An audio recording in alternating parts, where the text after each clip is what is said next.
know a lot of you already have a really strong motivation to give breast milk to your baby. And there are a lot of benefits of breast milk to babies. Mothers, families, employers, the environment, a lot. In this video, we're going to talk about a little bit different angle, not only the benefits of breast milk, but the benefits of giving breast milk even not directly at the breast, so via a bottle. We talk on this channel a lot about pumping, bottle feeding, and all of those things. So if that's something that you're interested in, please subscribe because we do weekly videos. But I'm hoping that this video will give either you some new ideas that you hadn't thought of, maybe some motivation on a hard day, or maybe a resource for you to share with a partner or caregiver or a friend who may not know all of the short and long-term benefits of breast milk, in efforts to kind of help you explain why this is so important to you. Just in case you're new here, my name is Allison Tolman. I'm a nurse, lactation consultant, and breast pump expert. We work with working moms to help them pump fast and efficiently in our long-term coaching program, as well as train professionals on pumping because this is a hard topic and we want you to get the help that you need. So let's dive in. The benefits of breast milk are numerous. They've been well studied, and there's both short and long-term benefits to a lot of people, like I said. But you might be thinking, how is this different when I'm feeding at the breast versus in a bottle? Is it even different? And that's a great question. So direct nursing has the most benefits for mother and baby. And we're kind of going to use the term nursing, breastfeeding interchangeably here, meaning feeding at the breast. Pumping and feeding breast milk carries a lot of the same benefits and is usually the second best option when it becomes necessary or by choice if a mother decides to exclusively pump for whatever reason, we don't really care, or if they're separated from their baby, maybe they're in the NICU or they're going back to work and they're going to be separated, things like that. Next best option for sure. Formula is also a great option when breast milk isn't available, either by choice or by necessity. However you decide to feed your baby is great, and it may even be a combination of all of those things. The most important thing is that you have the information and support that you need to make an educated decision. What we don't like to see is when you're forced to choose maybe a less optimal option, either biologically, scientifically, or even less optimal for you because things are just not going well. That's not what we like. But we like for you to be able to be educated and informed so you can choose what you need to and readjust your goals as needed. It doesn't have to be all or nothing, and we live in a world with a lot of options, which is a really wonderful thing. But there are a lot of benefits of breast milk, and that's what we're going to be focusing on here because that's what a lot of you are interested in. So let's dive in. We're going to kind of power through a lot of these. I'll put more information down in the description for you because there's just so many to get through. So here we go from the top. Okay, we're going to start with the benefits to the baby. Number one, it's the optimal nutrition. Breast milk provides a balance of nutrients, proteins, fats, carbohydrates, vitamins, calories. It's tailored to your baby's specific needs, which is awesome. There's huge immune support for your baby. So breast milk contains antibodies that help protect your baby against infections and illnesses. They have a reduced risk of respiratory illnesses, ear infections, gastrointestinal infections, so much more. Your adult immune system is creating antibodies that are being passed to your baby who has a very infant immune system. So this is huge. It also provides promotion for healthy growth and development. Breast milk supports the baby's physical, cognitive, and emotional development, contributing to healthy growth and optimal brain development. It's also a reduced risk of allergies. Breastfeeding is associated with lower risk of developing allergies and allergic diseases such as eczema, asthma, and food allergies. That's pretty cool. Breastfeeding has been linked to a reduced risk of SIDS, which is a sudden and unexplained death in an otherwise healthy infant. Breast milk provides a protection against chronic diseases, so it's been shown to have a lower risk of chronic diseases later in life for the infant as they grow, including type 2 diabetes, certain types of cancer, obesity, things like that. Breast milk also improves digestion. So breast milk is really easy to be digested by a baby. It's designed to be digested by a baby and has been shown to cause less gastrointestinal distress, comfort, constipation, diarrhea. It also provides enhanced cognitive development. So there have been some studies indicating that breastfed babies have been linked to improved cognitive development and higher IQs later in life, which is pretty cool, potentially because of the presence of essential nutrients and long-chain fatty acids in breast milk. More information down below. Breastfed infants also often have healthier weight gain. We tend to see them gaining weight at a more consistent rate, both reducing the risk for underweight and overweight conditions in infancy and childhood. Breastfeeding also provides natural pain relief. You can use breastfeeding and even breast milk to comfort and soothe a baby during times of discomfort, such as teething, illness. I remember even when my toddlers would fall down outside if they were still breastfeeding, the breast was just a place of comfort, not only nutrition. Direct nursing at the breast supports healthy development of strong jaw muscles and proper alignment of teeth. This reduces the risk of dental illnesses such as malocclusions and cavities and things like that, not only when they're infants, but in childhood as well. Breastfeeding provides a regulation of body temperature. So when you're directly nursing at the breast, it helps regulate the baby's body temperature, keeping them warm in cold weather and cool in hot weather. We also see improved sleep patterns. Breastfeeding babies tend to have a more natural progression of sleep patterns, sometimes even sleeping longer than babies who are formula fed.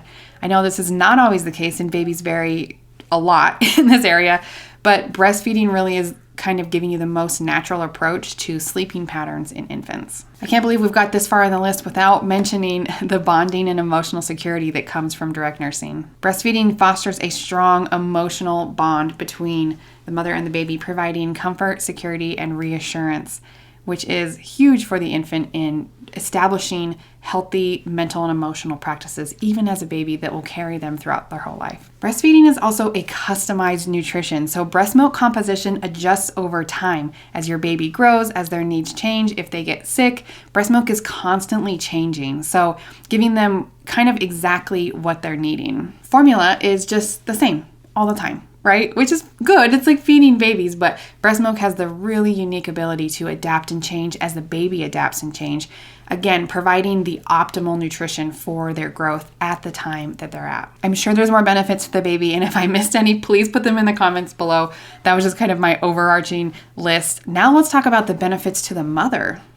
There is a reduced risk of breast cancer. Did you know that studies have shown that mothers who breastfeed, and the longer they breastfeed, decreases the risk of breast cancer later on? There's also a lower risk of ovarian cancer. Again, the longer you breastfeed, the lower that risk comes down. Endometrial cancer as well, I believe, same risks. The longer you breastfeed, the lower the risk. We see an improved postpartum recovery with breastfeeding. And this is because there's a lot of natural oxytocin that's released during breastfeeding. This helps the uterus contract down and return to its pre-pregnancy size a lot quicker, aiding in the postpartum recovery. I do want to put a star by this next one, but weight loss often happens during breastfeeding. You're also a lot hungrier during breastfeeding, so if you're not losing weight because you're eating so much more, that's also a thing. And it doesn't happen for everyone.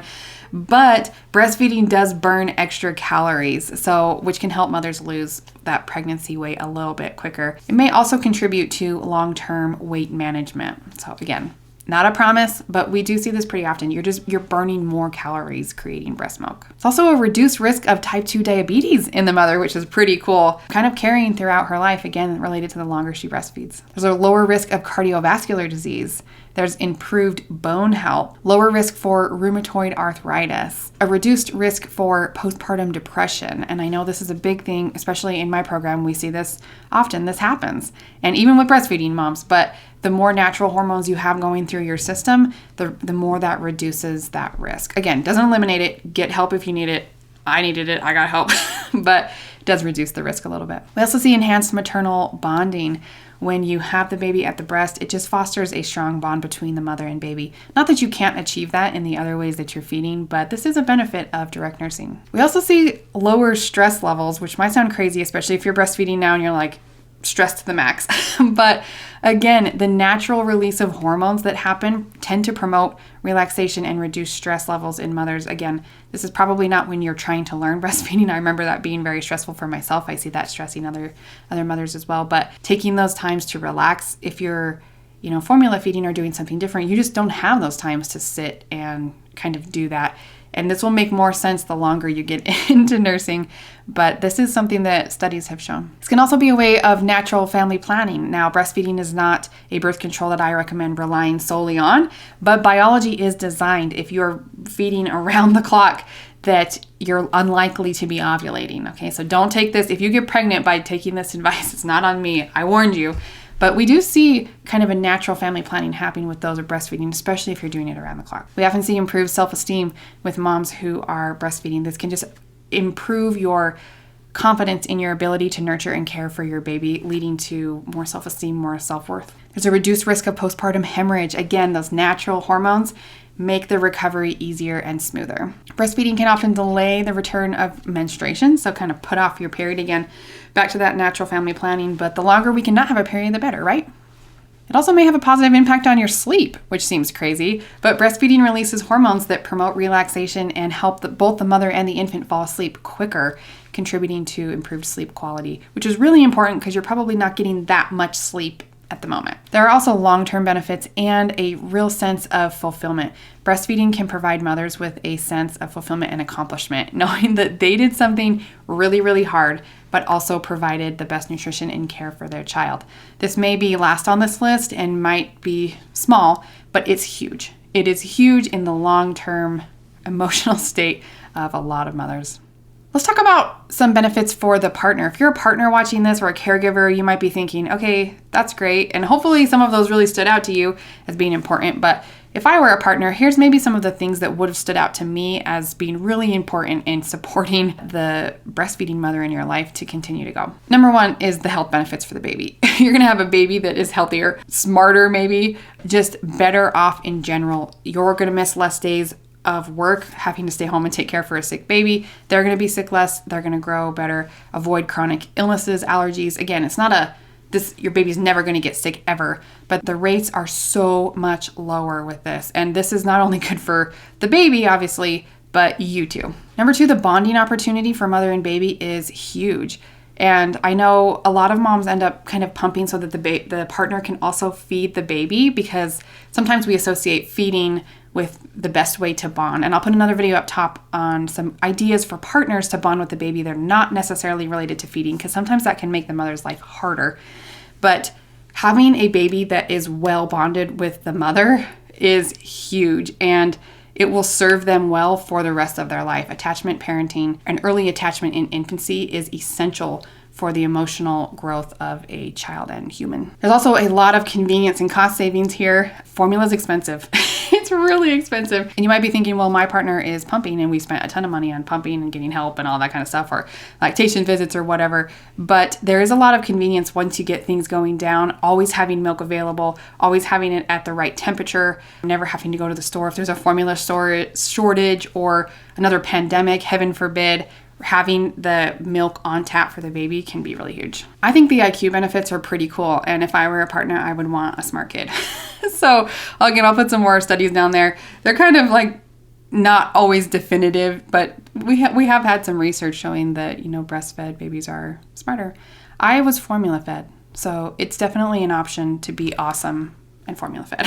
But we do see these benefits. Breast milk is the optimum nutrition for babies. It's really cool. There's also a reduced risk of postpartum depression. I think that should be huge for you. Nobody wants a partner that's depressed. And again, a lot of this is hormonal in the postpartum period. And so if we can reduce that at all, huge benefit. There's also a lot of long-term benefits for the family in general. Increased health outcomes for mother and baby are huge. You're going to miss less days of work. All of you are. Less costs on healthcare expenses, and having a healthier family in general is going to save you a lot of time, money, and stress in the future. Really quickly, I know this video is getting long and I'm so sorry, but let's talk about some of the benefits that you lose when you're feeding breast milk in a bottle and some tips to accommodate that. Again, we support however you're feeding your baby, and on this channel, we talk a lot about pumping. Like, I'm a heavy pumping advocate and support. We have a long-term coaching program to support pumping mothers. This is sometimes necessary and sometimes a choice. And again, there's no judgment here, but there are a few benefits that you lose when you're not directly nursing that we just can't replicate. And I think it's important to just cover those briefly so that you are just aware and kind of know what you're dealing with. Skin-to-skin contact is kind of the first one. And again, you can do some things to increase your skin-to-skin contact when you're pumping or just in general with your baby. But we do lose that, especially if you're feeding around the clock, feeding at the breast, you're having a lot of skin to skin, and there's some benefits there. I think one of the big ones is mothers especially that I work with really struggle with getting letdowns and efficiently emptying the breast. I think a lot of this has to do with that loss of skin to skin contact, because now we don't have these natural hormones that come when you have a baby on your breast. Now you have this cold, lifeless robot like milking you like a cow, and you're supposed to have an oxytocin rush to have a letdown of your milk, and it can be harder. This is something in particular that applies really heavily to pumping and just making it work better for the mother, because we do lose that skin on skin human contact that we have with the baby. We also have to be careful and make sure that we are stimulating milk production as well as possible. Direct nursing at the breast stimulates this a lot, and babies not only suck for nutrition to get milk, but they also do something called non-nutritive sucking, which is just sucking to suck. Like, babies have that reflex, they like to do that, and even if they're not drawing milk, even if the breasts are empty, they're still stimulating milk production to be made. So when we don't have the baby at the breast, we do have to do that ourselves. It's usually with a breast pump. And so we have to be very careful of our scheduling, that we're stimulating the breast often enough and really emptying all the milk that is there so that we can maintain the milk supply without the help of the baby, who's kind of doing that more often and often a little bit better. Another thing we lose is responsive feeding. So babies are amazing and they can adapt to what's happening in the moment. So if you have a baby and they've ever gone through a growth spurt or a period of cluster feeding, this is kind of their natural way of increasing your milk supply. So when they're going through a growth spurt, they need a little bit more milk. So they often eat more often and they're just going all the time. Or in the evenings, if your milk supply is a little bit lower in the evenings, all of a sudden babies eating really frequently, they're adjusting your supply themselves because they're responsive. When you switch over to pumping, we don't necessarily have this, and we have to do it much more manually, which can be a little bit tricky because now we have all the control and biology is not helping us as much, meaning the baby's not doing it for us. So that is something else to just kind of keep in mind, that if you are switching over to pumping, whether by choice or you have to, it's fine, but you're in control now. So you need to make sure that we are managing the milk supply based on the baby's needs right now. If their milk needs come up because they're growing, we're going to have to adjust our pumping. And so just being aware that that's a thing is important. We also lose the temperature regulation, which is more important when the baby is an infant, because that's the part where they have a harder time communicating, regulating that on themselves. But that is something that you lose when baby steps away from the breast to a bottle. There's also a little bit less transfer of the oral microbiome. So when you have the baby directly nursing at the breast, their mouth is on your breast, and hormones and bacteria and microorganisms are switched back and forth, which is how your breast milk kind of adjusts over time to meet their needs, which is pretty cool. So when we remove baby from the breast and feed them with a bottle, we do lose that a little bit. However, you are still in the same environment for most of the time, right? You're still encountering the same kinds of bacteria and organisms in your life. And so your immune system is compensating a lot for what they're already exposed to too. You're still doing skin to skin. You're still kissing that baby. So we still get that a little bit, but we do lose the total, immersion of that automatic transfer when we take the baby from the breast. And then lastly, there is that comfort piece that sometimes we just can't replicate. When a baby's sad or crying and they just want to come to the breast and hear the mother's heart and just suckle at the breast, we can't always do that. You can give a bottle and give that breast milk. You can also do skin to skin. Like, we don't have to be directly feeding to comfort a baby like that. But, direct nursing can be a really good way to do that. And we do lose that with a bottle. So pumping and bottle feeding can allow for a lot of flexibility, especially in cases of mother-infant separation. And it still offers plenty of benefits to make it the preferred option for infant feeding if direct nursing is not available. Breast milk is amazing, and if this is important to you and something that you really desire to give to your baby, I wish you the best of luck. Direct breastfeeding is great, but I know it's not always available or preferred by the mother and or the baby. Pumping is an excellent second option. Or if this is just what you choose in the end, again, we don't care how you feed your baby. This is your choice. But we do want to just remind you of all of the benefits of breast milk, especially if this is something that we need to share with someone in your life that's also supporting you in your breast milk feeding journey. Feeding at the breast and pumping are two different skill sets. So if you are needing help mastering pumping fast, efficiently, and keeping up your milk supply with a breast pump, which we kind of learned is a little bit different than feeding at the breast, let me know. Especially if you're a working mom, you can apply to work with me long-term down below. I'd love to help you and make this a lot easier for you. Comment down below and tell me what your favorite benefit of breast milk was, and I'd love to hear from you. All right, happy pumping.